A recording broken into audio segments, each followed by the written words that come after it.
Good afternoon, ladies and gentlemen. This is your boy C-I-Z-Z-Y, your dig live action, back at it again with another episode of the College Stutter Show. And like I tell you guys every single time, I'm coming back with a fire guest. I've yet to lie to you. Why? Because truthfulness is the foundation of all human virtues, and we love foundations. So here we are again, dope guest. Actually, right now I'm in Kansas. I'm not in Kansas City. I'm in New York City. So normally I'm like back at it again, New York City or Kansas City live, but we in New York right now, trying to enjoy the vibes out here. But with that being said, if you're watching this on video right now, you already see who we got in the building. But if you're listening over audio, we'll go ahead and let our guest introduce himself. Go ahead and tell yourself, tell the people who you are, my guy. I appreciate you, Carlos. What's up, everybody? It's your boy, Destin George Bell. I'm glad to be here. Hopefully, I'm going to be able to live up to the expectations this man's setting for me. He's setting the bar high. Absolutely. And shout out to my guy, Nasir Chris. He's who referred this good gentleman right here in front of us today. I was like, Nasir, man, I need some dope black individuals killing it in business or doing something dope. Like, who should I talk to? He's like, yo, you got to tap in with my guy, Destin. So, here we are, live action. Shout out to Nasir. Nasir, by the way, if you listen to this, we still waiting for you to get on the show. Yes, we got to put that pressure on. We got to put that pressure on them. But nah, man, look, thank you for popping in today. This is really just a conversation about you. So with that being said, man, share a little bit about where you're from. Where were you born? Where'd you grow up? Yeah, for sure, man. So born and raised, Louisville, Kentucky, Jack Harlow, Muhammad Ali, all the guys. Born in 1998. Lived there my entire life. Graduated high school 2016. Went to the University of Kentucky. Studied marketing there for 4 years. And throughout all that time, when I was living in Kentucky, I was always like in my head, I just knew I was a hustler. I was a doer. I was a solo act. I was a entrepreneur through and through. And so from starting out 5 years old, selling my toys outside of my house to my neighbors, knocking on doors with my dad's lawnmower to cut grass, selling candy by buying in bulk at Sam's Club and then flipping it in schools. I used to ghostwrite essays for people. I would even ghostwrite some of my friends' rap lyrics. I was doing anything I could to get $1. Never questioned any opportunity that I could find $1. I was going to extract that thing. And a lot of that came from the fact that even though I like to consider myself well off and that I never struggled for any of the major things, like I never came home, we didn't have any food. There was always running water. The electricity was always on. So I like to consider my upbringing everything I needed, but not a lot of what I wanted. I was wearing school clothes casually outside of school because that's like all the clothes I had. I didn't have, any of the nice things that a lot of people did have. And so whenever I wanted something that wasn't necessary, my family was always like, oh, so you got money for that? Oh, you got money? You want that candy bar? You got candy bar money? Oh, you want them new Jordans? You got Jordans money? That was a response to anything I said that I wanted. And I realized at a young age, if I want stuff in my life, I got to go get it with my own two hands. And that's something that's been a pervading theme for my life in general. And so fast forwarding back to when I graduated college, May 2020, it was middle of COVID, hashtag COVID class. And that was a pretty crappy time to graduate because in the middle of a pandemic, job freezes, the jobs I had lined up stopped hiring, or they were hiring more capable, now unemployed people with more experience who were taking early career salaries now because they were desperate. So I couldn't get a job. Then I had a company I was trying to start around in-person networking. Obviously, social distancing doesn't really lend well to that market, so that went under. And then like any 20-something-year-old with a lot of time and a little bit of money on their hands with an internet connection, I started option trading on Robinhood, lost all my bread doing that. And so it's October 2020. I just graduated. I'm living in my dad's attic, sleeping on an air mattress, making $8 an hour as a blog writer and a freelance marketer for other companies, predominantly this ag tech company in Cincinnati. And I realized one day, this sucks. And I am way too young. At this point, I'm 21. I'm way too young to hate my life. And I hate the way I'm going right now. I'm broke. I don't like the work I do. When I talk to people about what I'm up to, I feel this level of shame and that I haven't accomplished as much as I wanted to. And compared to what I was doing in college, college I started businesses, working as a marketing consultant and an agency and a platform for groups like Lyft and Breakout Games and Sky Zone. I started an entrepreneurship organization where I raised $20,000 to help fund student businesses and then take them on conferences to New York and San Francisco and have Fortune 500 executives come in and speak to my students and all that. And now I'm making $8 an hour. It's not really a good look. And so I realized, even though this is like probably the lowest place I've ever been in my life, this also gives me extreme flexibility in what I want to do. And now I get to make a decision. What kind of person do I want to be? Do I want to be the kind of person that sulks, blames external circumstances and things out of my control for the life I want to live? Or will I make the concerted effort to change my life for the better with my own two hands like I have my whole life? And of course, I picked the latter, not the former. I got in my car one day and I drove to Austin, Texas. I just decided I'm done with this. I'm going to start a new life in a new place with my own two hands and figure out what I can do. And eventually, if I'm persistent enough and I make people happy, provide value, and I'm strategic and never cheat the game, eventually it's going to come together. And so I've been in Austin for the last 2 years now, moved October 2020. So it's almost 2 years now, a couple weeks away. I've been able to build a lot of different startups and companies along the way. Predominantly what I'm working on right now is a gamified fitness app that turns any outdoor movement into a giant game of turf war where you claim the areas of town that you walk or run through. But I've also dabbled as a content creator and had contracts with the NBA, Old Spice, McDonald's, Mobile One as a content creator. I started investing in real estate, and so I currently own a duplex that I house hack with 3 tenants to cover the mortgage, escrow, and all other expenses. I've got an investment portfolio of stocks, crypto, equities, commodities. Started a Toro business for vehicles, renting them out on Toro, if you're familiar with that, pretty much like Airbnb, but for cars. And just in general, I find a way to extract a dollar out of everything I do. And I've been able to be blessed in saying I'm a full-time entrepreneur. I've never had a full-time job my entire life. I've been working as an entrepreneur these last 2 years since I graduated. And I'm in a place where I'm fully financially stable, independent, and loving what I do every day. I love that. I love that. And look, ladies and gentlemen, that's the end of the podcast. He shared what he needed to know, what y'all needed to know. But nah, man, I appreciate that. I really love when I ask the guests to share a little bit about them and they actually go into depth. A lot of times people, they try to like share one thing and then stay quiet. So really, there's so many things for us to explore in there. But before we do that, I want to dive back into Kentucky, man. Like, what was it like growing up over there? Louisville. Kentucky as a state in general is not discussed a lot in, popular culture until recently, of course, but because of some certain hip hop artists. But at least growing up in Kansas City, I wasn't hearing about Kentucky a lot, in conversation on a day-to-day basis. It's not like we're talking about New York City or Chicago or Miami or something like that. So talk about the upbringing, man. What was the culture like in the city you grew up in? Like, what are some popular things that happened there that you grabbed or learned something from? What were some experiences that the city forced you to go through that allowed you to grow as an individual or to develop a certain level of swagger as you moved on in life? Talk about Kentucky and your vibe growing up there. For sure. Kentucky was a weird place growing up because on one hand, it's where I grew up. It's what's made me the man I am today. And I look in the mirror and I'm very happy with who I've become. So there's a level of ownership and gratitude I feel towards the place that made me the man I am. However, if I look at Kentucky as a place that I would want to live, removing the nostalgia of what it's been for me in the past, the people I've met there, the experiences I've had, I really didn't like it that much. Frankly, Kentucky is 10 years behind everybody else in what they do. It's a very conservative, predominantly white community. What we're famous for is bourbon, bluegrass, horses, and Mitch McConnell. It's not particularly the mold of a young black entrepreneur trying to do something in tech.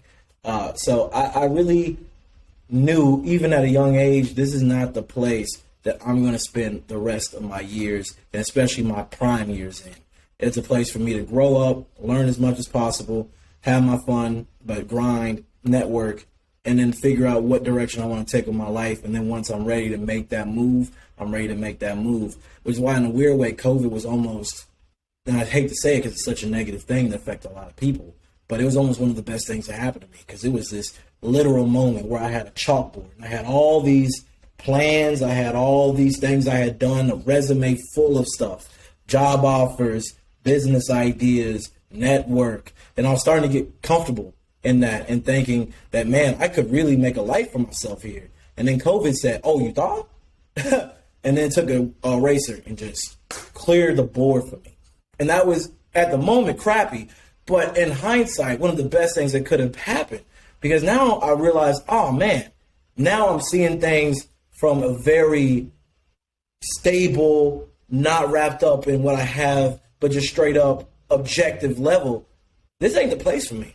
Like, this place will hold me back. Maybe I'm doing well for myself relative to what I could do in Kentucky, but relative to what I could do in a bigger market with more opportunities, with more people who look like me, with more capital to be invested, with more people to network with, it's not even comparable at all.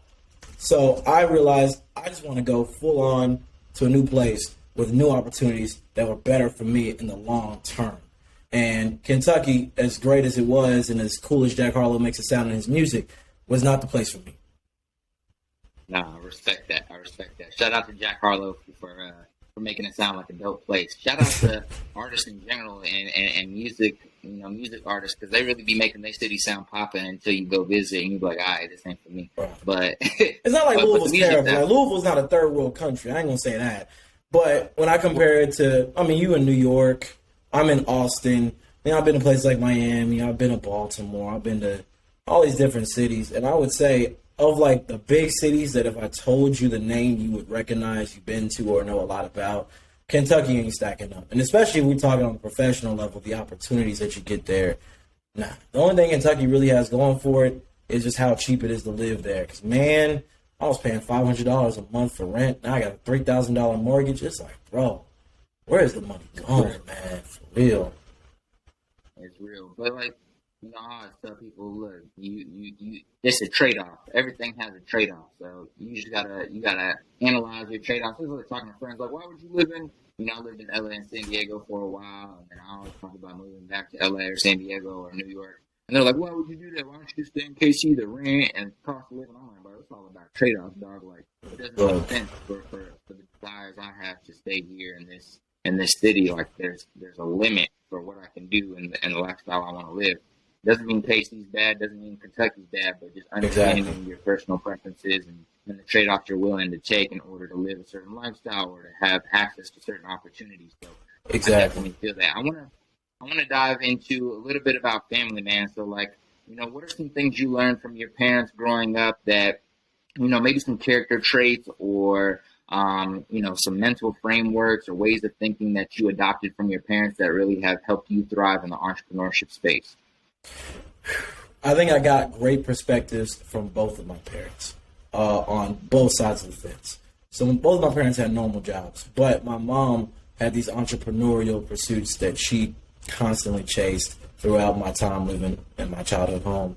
And my dad, even though he did a couple of entrepreneurial things, like he had a little bit side business doing taxes for people, but he just did not like entrepreneurship, at least not in terms of making that your full-time hustle.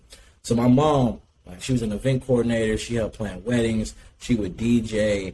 She had all these entrepreneurial ideas and passions that she pursued. And I was basically her gopher. Like, I was 9, picking up all the heavy equipment, helping her set up, put chairs down. I would go to her meetings. She would have meetings at home. And when I didn't have school or if I was out of school and I was just staying with her, I would go to all these. And I just got so much exposure to business and what was possible out there. And even though she wasn't getting rich off the stuff, she was just very happy doing that. And as a kid, you don't really remember what you saw or what was said, but you remember how people felt, how you felt.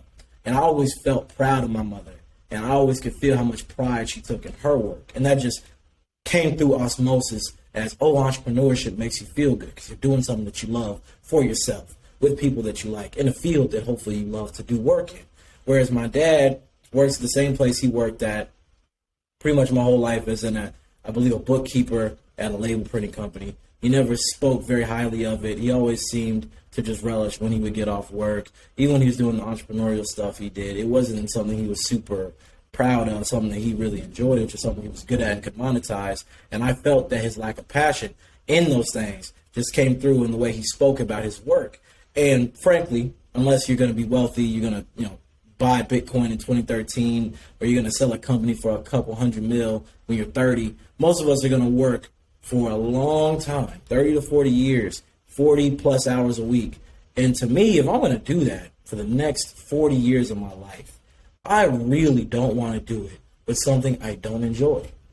And my mother and my dad helped me see these differing perspectives on what I could do with my work and what I should do with my work. And what I should do was pursue my passion. And if I pursue my passion and I do it well, the money will not only come, but it'll be bigger and it'll be more enjoyable to do that work than it would be doing the safe route of getting a job like most people do. No, that makes a lot of sense. I think, especially on the topic of, like not everyone's going to sell 100 mil, sell a company for 100 mil, or, blow up and become some major artist or major superstar. So if you're going to be choosing to, or if you really just have to work, whether it's as an entrepreneur / freelancer, or whether it's, as an employee or working, a W-2, make sure that, you like what you're doing. It's really funny. I've been having a lot of conversations with some of my like older clients, and they're always like, I don't know what it is with this generation. You guys are always talking about how you feel like you need to be happy to do your work, or you need to enjoy your work, but work is just to take care of family.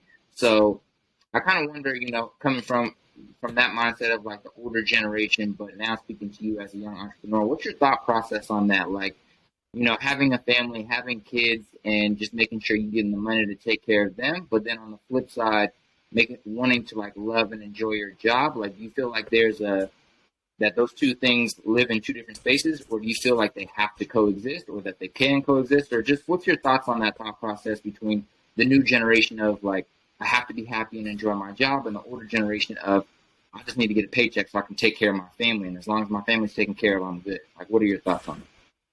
It's a mixed bag for me. So if we're looking at this on the same level of like a Maslow's hierarchy of needs, right? You're familiar with the pyramid. You got your bottom tier, which is your basic needs. To me, that's where I feel like the family, the lifestyle, all of that comes in. Like, you want to be able to afford rent. You want to be able to buy food. You want to have electricity. You want to be able to enjoy. Maybe you're not going to be, going to Bali every quarter, but you might be able to go on one vacation. You might be able to enjoy yourself a little bit, at least a night out in Manhattan or something like that. You need to make enough money to do that. And I feel like some people are so caught up in loving what they do that they'll basically turn a hobby into a job, never get paid, and then expect that to be fine. Because, well, I love what I do. It's like, yeah, but you don't get paid. You're a bum. Like, you need to make enough money to be able to take care of you and yours. And that's why I feel like the basic needs of what is required for you work-wise needs to be met. Now, my thing is, older generations feel like that is the only thing that matters.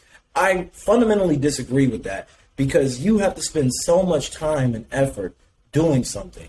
And if you don't enjoy it, now some people, I give them a lot of kudos, they're really good at enduring something that they do not like.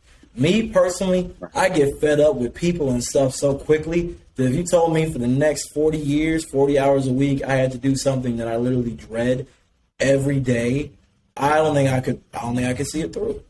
And that's why I feel like when we get to the psychological needs, the second level of Maslow's hierarchy, I think that's what's most important in my mind. Beyond meeting your basic needs, like if you got to work at Kroger or HEB or whatever grocery store that they have in the region that you people live in, because I live in the Midwest and people don't know what Kroger is in Texas, and that's weird to me. But if you have to do that to make ends meet, you need to do that. But once you've hit that level of stability, I say take a leap and find a thing that really gives you genuine enjoyment, that gives you belonging, that fulfills your desires of what you want to do with your life. And then once you've hit that, then I feel like that's where self-fulfillment, the top level of Maslow's hierarchy, comes in, where, okay, I have the basic needs, I've got rent's paid, electric's paid, I can have a little bit of fun with my discretionary income. Everybody in my family's taken care of to a certain extent. Like, we're not buying mansions, but everybody's paying their rent. We got food on the table, and I enjoy what I do. Now I think the next level is, okay, well, how high can I take this? Like, right now, technically, I fulfilled all of my basic and psychological needs. I wanted to be a full-time entrepreneur. I am. I want to make enough money to be able to invest and do the things I want to do. I am. But I know I can take it to a whole nother level. Like, right now, we sitting at six-figure income. I think I can get to 7, 8. I think I can sell my company for 9, maybe even 10 figures one day. And even though technically if that doesn't happen, I won't die an unhappy man, I know that for me to fulfill my life to its fullest capabilities, that's where I want to be. Now, everybody has a different place on this chart that they put themselves. Some people literally only care about that. Like, that's how my dad is. He's got enough money to pay his mortgage, to golf on the weekends, and to drink scotch on the rocks on a Tuesday afternoon because he doesn't have anywhere to be. I personally would get really bored of that lifestyle, but some people are fine with that. And it really just depends on who you are. My only problem is when people try to put what they think you should do with your life on somebody else. Because if my dad only wants to do that, that's cool. But then my dad would try to tell me, well, why do you care about anything else? I'm like, Dad, that's just not for me. And it blew his mind. Like, oh, wow, you want to work 80 hours a week for a project that probably won't work out and you'll probably make less money than I'm making right now? I said, yes, that's definitively what I want to do. And he never understands that. But everybody's got to live their own life. And as long as you're happy with doing whatever you do, then who cares? I love that. I think you broke that down super well. So, ladies and gentlemen, especially if you're a striving entrepreneur trying to make it, but the check's not coming in right now, your parents are telling you need to get a real job. You feel like you're less than your friends because all of them are working at JP Morgan and fucking Deloitte and making a bag, and you still struggling. No, stick to your guns and re-listen to what Destin just said. I think that was a really good breakdown and something that a lot of listeners could go explore on their own. So thank you for sharing that. So I want to talk about your transition to Kentucky, what you studied. Like, how do you feel the experience of college positively benefited you? And then how do you feel like it negatively benefited you? Or that doesn't make sense, negatively benefited you. But anyways, what were like some of the positives and negatives of your college experience? Whether it's the network, whether it's the professors or actual skills. Just talk a little bit about your experience at UK and how that went. That is a great question, too, because there's a lot of positives and negatives. I feel like everything, if you really break it down, there's a whole bunch of positives and negatives. So I'm going to start negative because I like to end positively. So negatively, I would say college, and it really depends on the college. I can only speak for the University of Kentucky, so your college experience may vary. But I felt like the way the business school was set up, and I really feel like probably all of them, I'm just a business major, that's the only one I can speak on with experience, was to breed employees, not employers. When I got to college, I didn't know how, I didn't know what, I didn't know why. I just knew I wanted to be an entrepreneur. I want to go into business for myself. I want to start something. And it seemed like all of the curriculum, the way that we talked about our goals and our life outside of college was always getting a job, being a consultant, marketing manager, sales manager. It was always like moving your way up the corporate ladder, but never starting the corporation, which was always antithetical to me because when you go to a college and you see this man's name, that woman's name, these aren't accountants at a mid-sized like accounting firm. These are the people who start major businesses. And I always wondered, why would you not want to create people who are going to be the rich people who create the money that goes into your philanthropy budget so you can have all these fancy buildings? It just seems weird to me. It's like if you were a basketball coach and or I guess a basketball scout, and you're looking for quality talent, and then you only go to football games. Well, you're not going to find any basketball talent. You might find some accidental superstars who are so good at football and athletic that they are good at another sport, but you want these type of people, but you're going and creating people here. I don't really understand the logic behind that. So that was one thing that really annoyed me. I ignored it because I just knew better, but that was frustrating.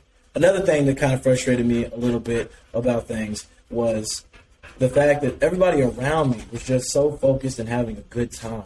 And they saw those 4 years as being an adult on training wheels, where it's like, oh, I have all the freedom of an adult without much responsibility, and I want to waste this time. I want to get drunk. I want to get lit. I want to get around. I want to do all those things. And mind you, I dabbled in all of those things a little bit myself, and I had a great time doing them.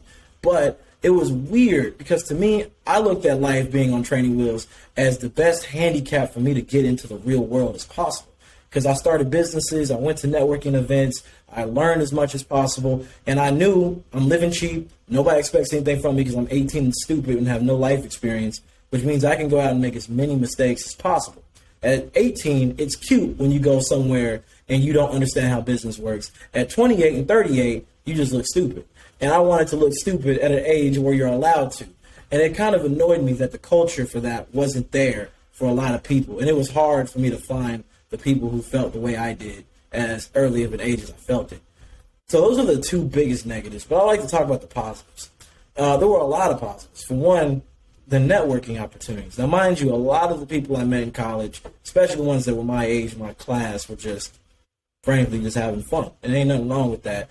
But the people who I met who were a little bit older, professors, networking events that I went to and met people in the startup community, when I started that entrepreneurship club I mentioned before, and being able to build this entrepreneurial network with students who really cared about that, and then other alumni or Fortune 500 employees, CEOs, executives that I could get to come, the events that I got to go to, traveling across the country to do that. I got to make amazing connections, and being a student at an institution made it so much easier, because being a student, their ergo lets people know, oh, this person's learning, and they just want to give you all the knowledge, all the information. They want to support you.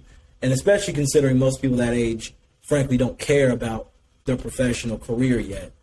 They respect anybody who even cares enough to try, to the point that they will support you so much. And to this day, most of my professional accomplishments have all been a branch off of some connection with the University of Kentucky. Like with my content creation career, which is predominantly in esports, I got my start with the University of Kentucky because they had this NBA 2K tournament that I was a commentator for during COVID with this esports company they partnered with out of Korea. Wouldn't have got that without UK. For my startup, we just got our first institutional investment from the University of Kentucky. From almost all these different things that I've done, from me investing in real estate, the first person who told me about house hacking and investing in real estate was one of my professors who did that in Kentucky.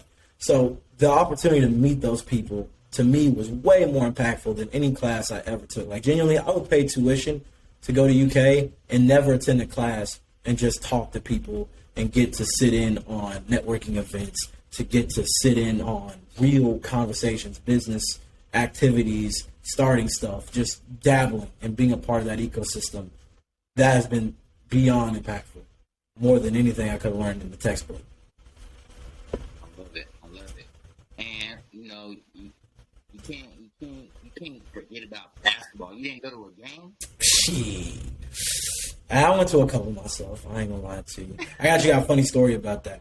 So the thing is, University of Kentucky, anybody who knows anything about the NBA, we're basically a feeder school for NBA teams. I think UK has by far the most alumni in the NBA right now. It's like 40 players that are on the roster, something like that. Which considers like 450 players, it's like 10% of the league, which is pretty nuts. But of course, I got to meet a ton of NBA players. The funniest story I think I have of any NBA player I got to interact with would definitely be with Bam Adebayo my freshman year. So he was a freshman that same year because I was a freshman class with De'Aaron Fox, Bam Adebayo.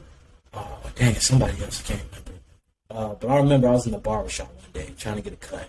And I had been waiting in line because I was a walk-in. I've been waiting in line for 2 hours, bro, sitting there waiting. Finally, I'm next up. When out of nowhere, this man, Bam Adebayo, all 6'8", 260, broad-shoulder ass, walk in there. And literally, I'm about to get up and get my cut. Dude said, hold on. Bam's next. I said, I thought I was next. He said, no, Bam's next. I said, bro, you just told me. He said, and then he said nothing to me. Bam sat in my seat, kicked his little size 17s up, and got a cut. And I had to wait for another 40 minutes. And I was sick. Now, of course, that man made a business decision. Because Bam Adebayo is now worth $170 million. And I am getting a startup off the ground trying to raise 2. So he made a business decision. I ain't even mad at him. But that was like my first real experience with NBA basketball pretty much. And it left a sour taste in my mouth. But I like him. I'm a fan of his now, so it's funny though. I love it. Hey, that's a pretty damn good story because I always think about that. Like, you be seeing in TV shows and shit when the basketball players in the Big Ten come in and they get first dibs on everything. Niggas got to sit to the side like, nah, son, go sit over there. We got to take care of Bam real quick.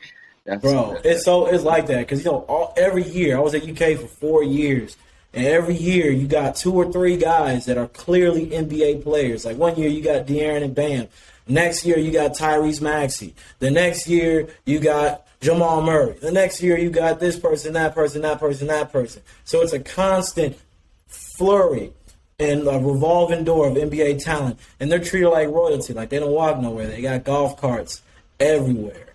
They get first dibs on everything. It was literally a basketball house. It was a frat house that one of the black fraternities let the basketball players just have every now and then. It would literally just be the basketball team. Just in 12, 15 dudes. And minimum 100 shorties. And what was the most diabolical part about it is they'd be like, oh, yeah, dudes can come too. So they would have dudes bring their shorties with them. And then they would turn them away at the door and say, nah, y'all can't come in. The girls can come, no. And you would see the shorties that came with these dudes leave to go into the party with the basketball players. That's crucial. Gruesome.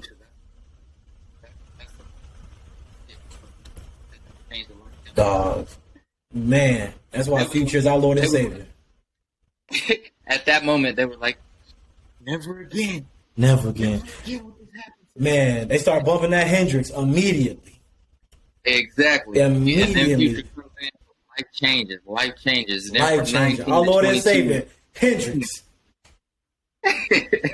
That's crazy. But nah, man, Hendrix. I love that.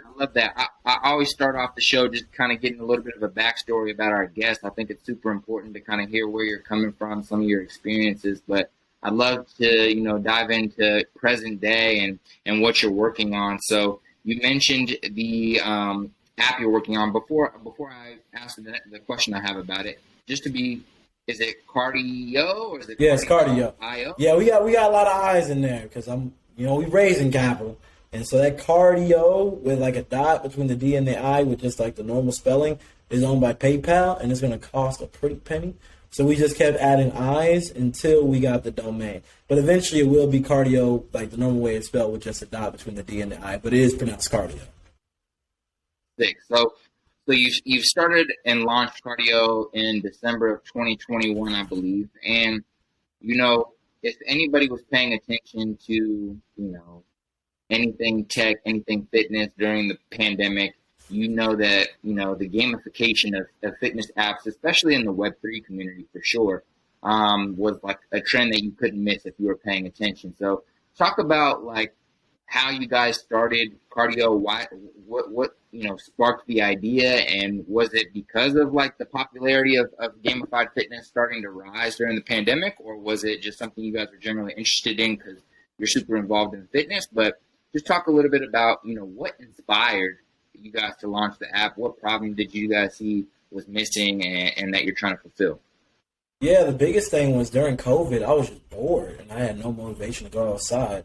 So this is the funniest thing I get to say when I have these founder stories. I don't like cardio. I'm not a fan. I get cardio by tricking myself into doing it. I go hoop, I go to the gym, I play a sport, I do some kind of group activity that requires me to run. I'm not going outside and saying, ooh, a circle. I can't wait to run in that by myself. Never crossed my mind. Even when I played competitive sports, I used to run cross country and track just to get in shape. I hated it. I only did it as a way to get in shape. And so now I'm not an athlete anymore. It's during COVID. All those social activities, sports, gyms, hiking, all the things I would do are pretty much out of the question. So now I'm in a position where I'm either going to do nothing and get out of shape, or I got to find a way to trick my brain into it. And so I was thinking in my head, like, what's a way that I could bring that social, collaborative, competitive environment back to movement the way I was with sports and all those other things. And I thought about what existed that was already doing that. The first thing that popped in my mind was Pokemon Go. Pokemon Go was getting people who would usually be in their mom's basement eating Doritos and drinking Mountain Dew to go walk 2 miles a day to catch imaginary pocket monsters with no real world utility, just because it was fun. And it made me think that has to be possible with a fitness app. There's got to be a way to do that. So the first thing I started thinking about was, what would that look like? And this is around August of 2020. And so for the next couple of months, I'm going through a lot of things. I'm broke, I'm sleeping in my dad's attic. he's kind of poo-pooing a lot of my ideas and saying I need to get a real job and all that type of stuff you usually hear from your parents when you're broke, sleeping at the house. I moved to Austin. I'm paycheck to paycheck, trying to hustle up new money here, coming up with new ideas that actually can make me some money. But throughout all of that, this idea just stuck in my head. I felt like it was a winner. Around March of 21, I finally decided, you know what, screw it. I'm going to put some effort behind this. And I started making a prototype on Figma. If anybody's familiar with Figma, it's pretty much a way for you to wireframe screens for an app, for a website, etc. And so I went on Figma and I taught myself how to use it so I could make a prototype of what this product would look like. And this is a complete happenstance, and there's a whole bunch of things I could say here, but I'm going to fast forward for speed purposes. I got connected to the founder of Map My Run. And so he lives in Austin. We hopped on a Zoom call because it's still COVID time. I showed him my very ugly Figma prototype. It's the first time I've ever made anything in Figma. I made it in like a week. It was rough. It was very raw. But the identity of what the app was there. And he said, dude, I sold my company for $150 million. I'm telling you, if you do this right, this would be bigger than that. And when a guy who makes a lot of money doing something in your field tells you that, you listen to him. And so at that point, I started taking it serious. I was working on a completely different company at that time. I got out of it. I literally quit and gave all the rights to my co-founder and said, I want to double down on this idea. And I started working on it part-time at that point. Around July of last year, I got connected. I was still working on it. And I'm not technical. Like, I couldn't code my way out of an HTML file. So I was looking for a CTO who could help me build the thing. And I was DMing probably 20, 30 engineers a day. I probably sent 300 to 500 invites on LinkedIn, questioning, asking people, hey, would you want to work on this project? Whole bunch of no responses. The people who did respond said no. And around the time, this is around May, I met a guy through LinkedIn, cold DM, who used to work at Niantic, which is Pokemon Go's parent company. So I figured Pokemon Go did exactly what I'm trying to do. If I could get somebody from their team to build it, then that would put me in a great situation. So I said, hey, man, straight up, I have this idea. I think you would be a perfect fit to help me with it. He said, no, because I'm making way too much money working at Apple right now. But I like your energy and I like the idea. I'm going to give you the CEO of Pokemon Go's email. And you can send him a cold email. I can't intro you because I don't work there anymore. But I will send you his email. And you can send him an email and pray for that to the heavens that he responds. And so I prayed and I sent an email. 2 months passed, not a word. Then out of nowhere, he responds, says, Destin, cool idea. Let's talk. He gets me on a team with his executive team. This is around August. And over the next 3 months, they basically ignored me after that initial call because they thought I was crazy and I didn't have the resources to get it done. But I kept showing them consistent progress and the fact I would not take no for an answer. And one day they basically said, all right, dude, look, you're not going to leave us alone. You're persistent. And we don't think you're really the guy to make this happen yet. But we like your hustle. Here's 50 grand. It's a grant. Don't have to pay it back. No equity. Take this 50 grand. Do some cool stuff with it. Come back to us. 6 months later, came back to him. I've recruited my CTO. We built out a prototype. We showed them. They loved it. They decided to come on list on a soft commit for our seed round. That got us off the ground. And now we're in the process of launching the product. It's still not publicly available. It's on private beta on test flight, if you're familiar with that. We've got about 3,000 people on the wait list. We're starting to drive revenue from brand partners around Austin, LA, and other cities. And we've got 150 people on the app who are loving it. And we're really excited for our ability to completely change the way that people move every day. I love it. I love it. I love it. And that's a great story. That was a great background story too. I love the initial startup story, and you're still in the beginning processes. I'm sure there's thousands of more amazing experiences and stories that will happen to you and with the company over the next few years that I look forward to following up with you on. But I definitely love that initial grit story. That's what I call it, a grit story, where it's just like showing up, getting the reps in, like having complete conviction in what you're trying to do, and then going out there and trying to find the resources you need to put it together. A lot of people will have an idea, especially in the tech space, and they will, they'll download Figma and try to put up try to create a little beta, like, hey, this is what it'll look like. And they just get tired after 2 days of trying to work on it, and they're like, fuck it. You know what I'm saying? So I love when somebody just gets the grit. They go out there, they look for the opportunity, and they don't stop. And, God will bless you. You know what I'm saying? As long as you work for that shit, though. For sure. So I love that, man. So I do want to ask you, you know, when you think about a fitness app or when you think about a gamified fitness app, what have you guys seen in terms of like in your research that like people or customers are looking for when they buy or download a fitness app? Like, what do they want? What are they looking for? Um, and how do you guys kind of take what you guys learn from potential customers and then apply that to the app? Man, I've got so many different things. I honestly think the realest thing that I have found is that we're not really a fitness app anymore. We were when I first came with this idea. And when I talked to people, they told me what they wanted was like a more fun fitness app. But what I've been realizing, what we can do and what people want is something that just makes movement fun. Because when you think about cardio, you think about fitness, what do you think about? You think about performance-based, goal-oriented movements. I'm putting on a whole fit. I'm running for speed, for distance, for calories. What you don't think about cardio is the walk that you make from your office to your car, or walking from one location downtown to another location downtown. That's not fitness to you, but it's still cardio.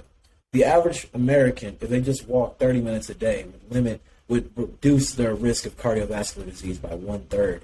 Those movements are as impactful as a dedicated workout could be if you make them consistently and daily.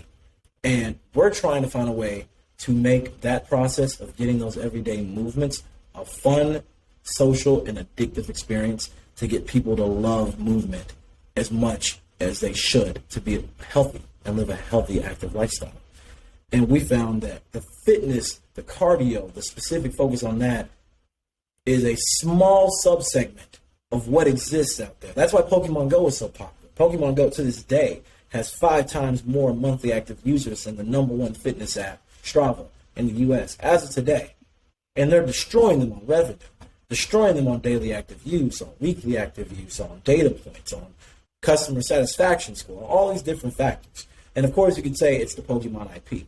Of course, you could say that. But there are a lot of games with great IP that don't succeed. There's a lot of games that don't have IP that do succeed. What I think is the real factor there is the fact that it's a fun game that makes people want to check it and do something every day to pursue whatever that engagement loop that the game creates is. And we're doing that from social movement. I love that. I love that. And like on that same topic, like you said, I mean, it's really just how people are structuring the app itself to kind of ensure engagement, like with things like achievement points, rankings, levels. How are you guys doing that? Or peer-to-peer interactions is kind of like what you said, like turf wars. I love that idea, especially that language, just the language itself of turf wars, reclaiming territory by movement. But like talk a little bit more about that and how you guys are trying to ensure engagement and how you guys are, implementing things like achievement points, rankings, and things like that to keep people socially engaged on the app. Like, is there any new ideas you guys are testing out that you're okay sharing on the podcast, or just in general, like how's that experience been for you guys trying to figure out new ways to increase engagement on a platform such as cardio? Definitely. So, a ton of ideas, ton of them, like daily. So the primary thing that we're using is the social aspect of it. People are social creatures. We talk to run clubs, we talk to gyms, we talk to communities of all different varieties, not even just fitness. I mean, one of our partners is a startup community. One of our partners is an oral care company. Another one of our partners is an esports company. Like, we're so broad. And when we keep talking to these groups, what has made this interesting, the through line, has been the social, interactive, and engagement part. When you talk to most people and they say, why do you use this app compared to this app? It's mainly because, my friends are on there. I've got a lot of people I connect with on there. I have all this information that I have there. It really comes down to a collection of data points and network nodes, which can be a much more nerdier way of saying people things that you have there. And we want to try to find a way to make movement the same way that people look at a social media platform, where, I'm a member of F45, and all the F45 members are on Team F45 on cardio. I'm already walking every day. I'm walking my dog. I'm going on 1 and 2 mile runs every now and then. Why not track it and claim it with my friends for F45? And they only say, Orange Theory, you gonna let F45 steal your shit? Y'all got to have a team because F45 owns your Orange Theory right now. Oh, they do? Hell no. That's what we've been doing with running clubs. We talk to running clubs and say, oh, well, this running club has a team. They're claiming this area. Don't you guys run through there? They own that? Oh, hell no. We want a team too. And we're using that as a way to create this social addictiveness and also social accountability. Because if I'm on team TCSS and then Collis, what you doing, bro? You're not moving today. We getting racked. We getting destroyed by these other podcast teams. I need you to get out there and get to getting. Now we bring in that social accountability and this competitive and collaborative element that helps keep people motivated. In the same way that your homie's telling you, we're going to the gym today, we're going to go hiking today, we're going to go play basketball today. You need to come. You're our fifth. It's a 5-man thing. You got to go. You can't let your team down. You can let yourself down, but letting other people down is a much harder thing to do. Then we want to talk more specifically on game design. We got leveling up based on XP with mile pace and the distance you covered, the blocks that you've captured. The way the map is broken into, it's a giant grid. It's pretty much just like Google Maps, but the area that you move through is broken into a grid. And as you move through an area, you claim it. And so you could have a TCSS team. Claim it for that team.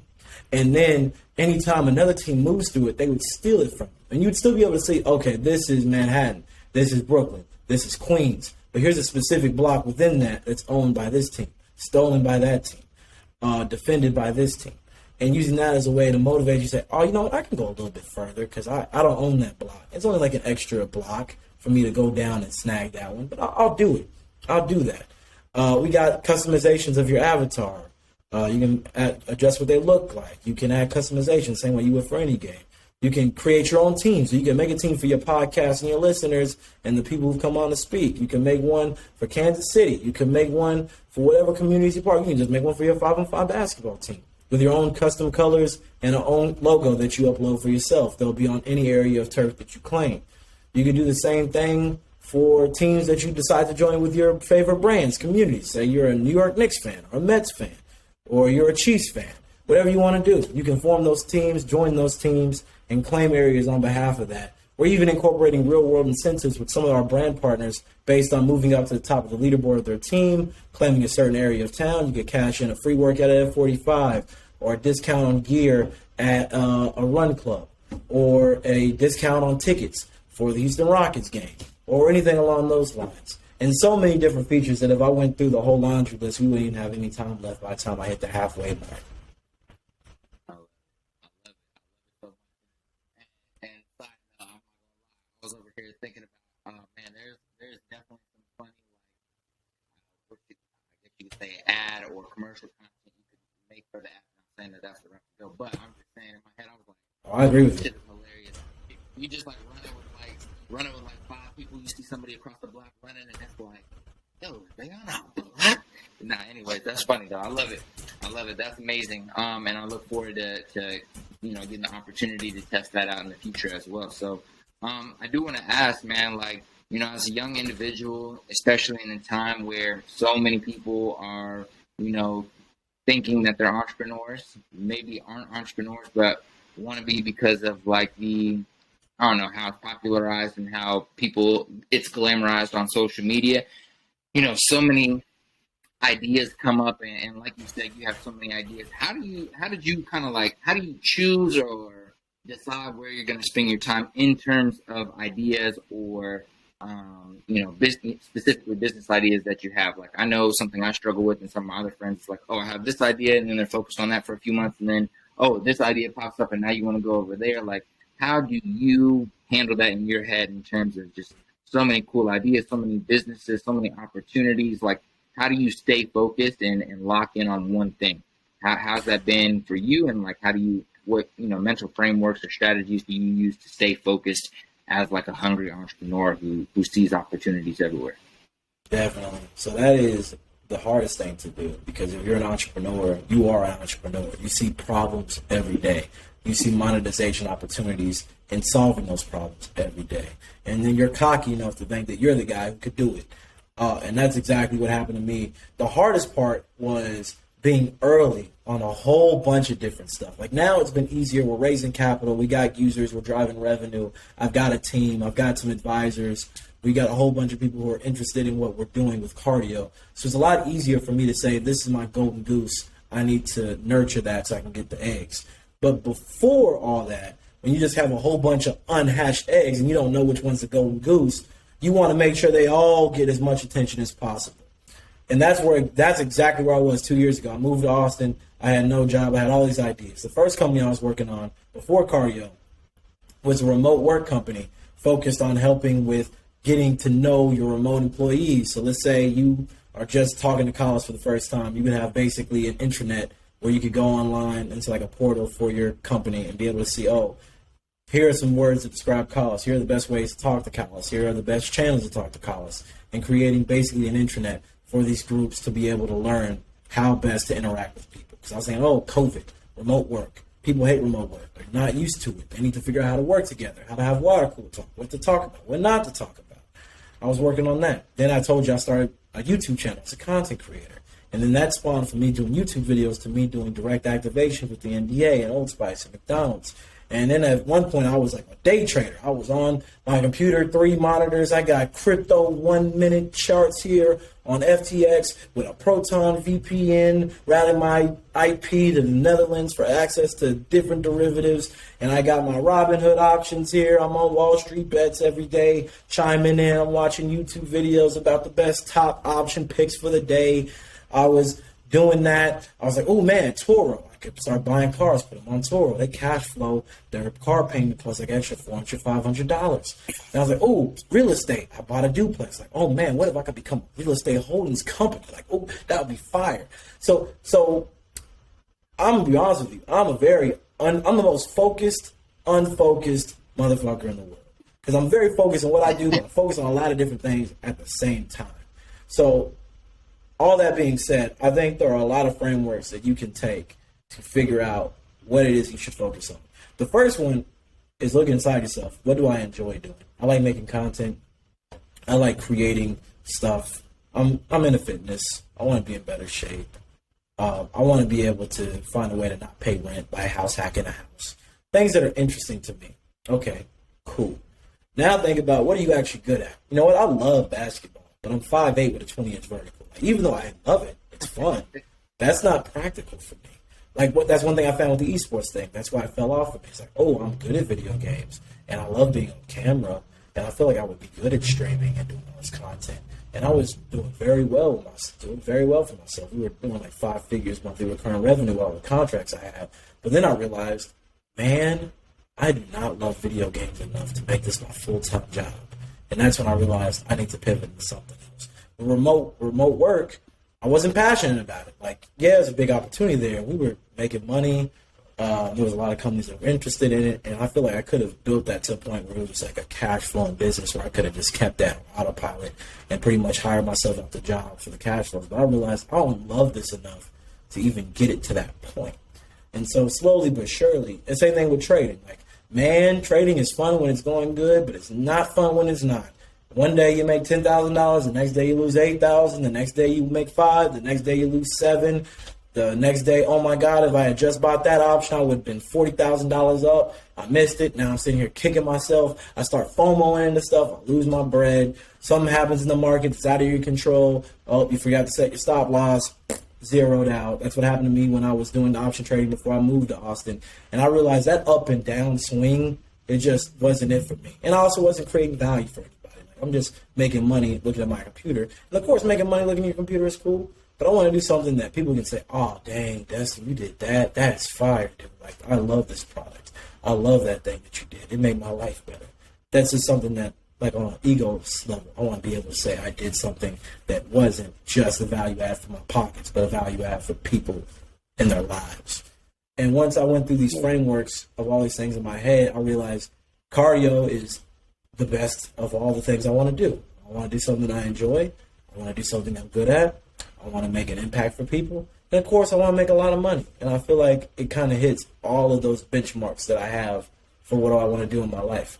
And once you figure out, and of course, you got to test these things out because you never know until you know. And I'm a firm believer that you should always try something that you have in your head at least one time, just to know. Like, I didn't make the NBA, but I played basketball for a couple of years, played in high school for a little bit, and I realized, you know what? I gave everything I got. It ain't for me. I did the content creating thing, and found a lot of success in it. It's been winding down, and I realized like I'm okay with that because it's not really for me. Buying this house and being a landlord for the last 9 months has been interesting, and I love not having to pay rent anymore. But I realized, man, I don't want to have to keep unclogging toilets and fixing garbage disposals for the rest of my life and cutting grass every day. I think I'll just have a couple of real estate properties. I don't want to be no mogul with 1,000 units. I'm good on that too. And I wouldn't know any of these things until I gave it a shot.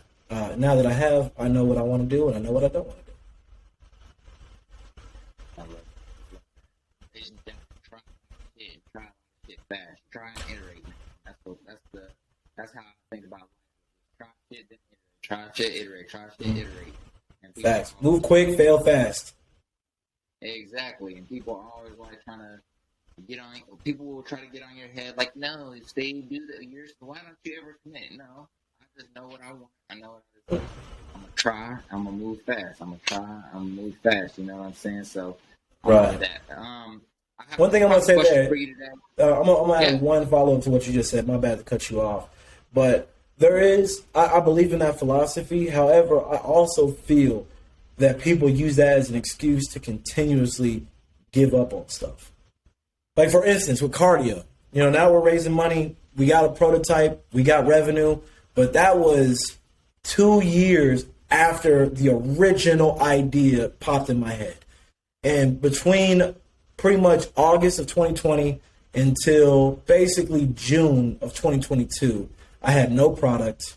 For all but 4 months of that 2-year stretch, I was a solo founder. I didn't have a single line of code written. And up until I got that first money from Pokemon Go in December of 21, I went 18 months without making a single dollar, except for like $5,000 I did with like a small Kickstarter that was mostly family and friends who were just supporting me just to support.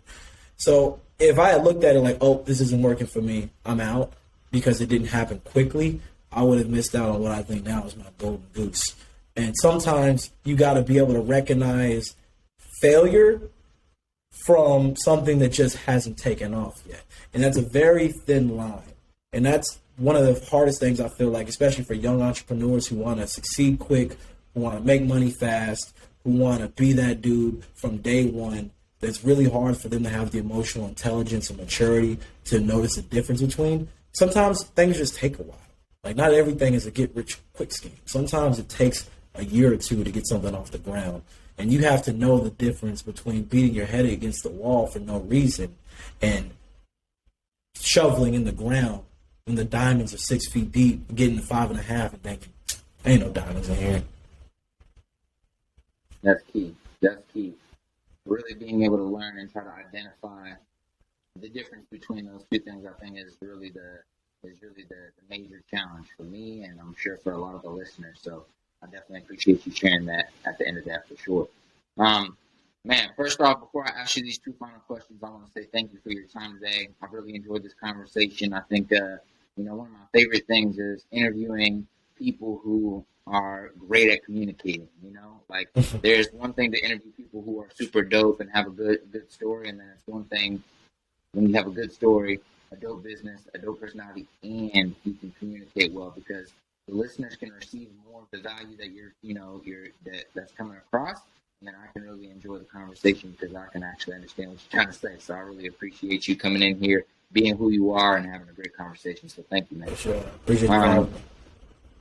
Absolutely. So the two final questions I have, one is what purchase of $100 or less has most positively impacted your life in the past 6 months, or just in general in recent memory?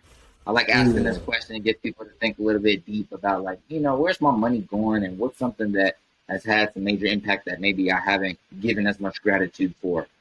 So for sure, man, what's a purchase of $100 or less that has positively impacted you in the last year or so? $100 or less, man. You know what? I can tell you specifically, I think, what that was. It kind of is cheating, but it was the first of many purchases that eventually became more than $100. But the very first investment I ever made in the cryptocurrency was October of 2020. This is back when Ethereum was only like $300, $250.